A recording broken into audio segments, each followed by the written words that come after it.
This is the real reason why morality cannot save you, and only Jesus can. Check this out. Jesus is nothing but a moral example.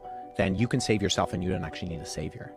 And so I think actually Jesus would have critiqued that, because Jesus was very against moralism. How do you define Jesus being against moralism? Like, what do you mean by that exactly? Well, Jesus looks at the religiosity of his day with like particular groups like the Pharisees and the Sadducees. He's constantly critiquing the fact that they have this hypocritical religiosity to them. He keeps saying, "You have heard it said, but I say," and he refers to the Mosaic Law.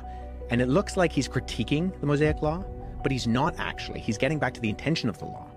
So when he says, you know, "You have heard it said, do not commit murder, but I say to you, anybody who harbors a hate for their brother in their heart has already committed murder." The law is like a mirror. It shows you how dirty you are. But his critique is, he's like, you guys are trying to clean yourself with a mirror. That's stupid. It's just gonna, if anything, it's gonna make you more messy. Like, get in the shower. The law is not what cleans you. The law is what reveals that you're dirty. You can't do enough to actually live up to the standard that God holds you to. And so if you keep striving, you're actually going to wear yourself out and be exhausted. Like atheists.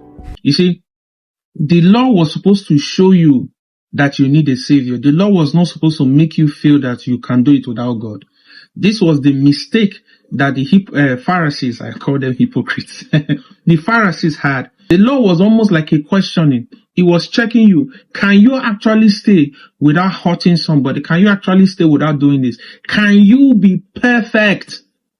So anybody who had to read, or who was to read the law from the angle of Christ, will look at it and say, it is impossible for a man to actually live without sin. It's impossible for a man to actually receive this level of perfection.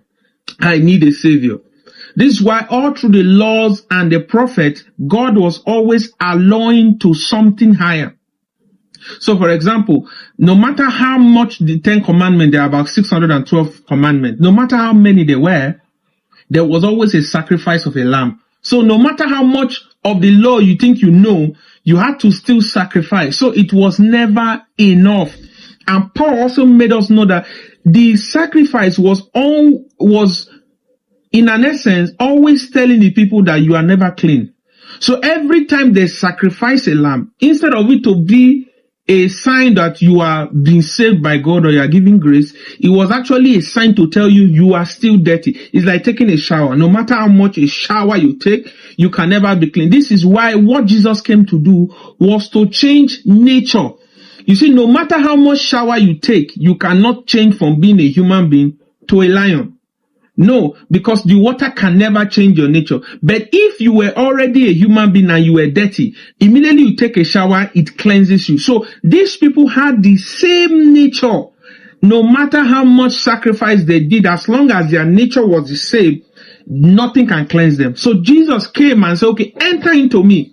So that when I go and die, you all die. So that when I resurrect with this new nature, you will have this new nature. This is why you need Jesus. This is why no other religion in the world can even come close to the power that is in Jesus. Like, share, subscribe for more.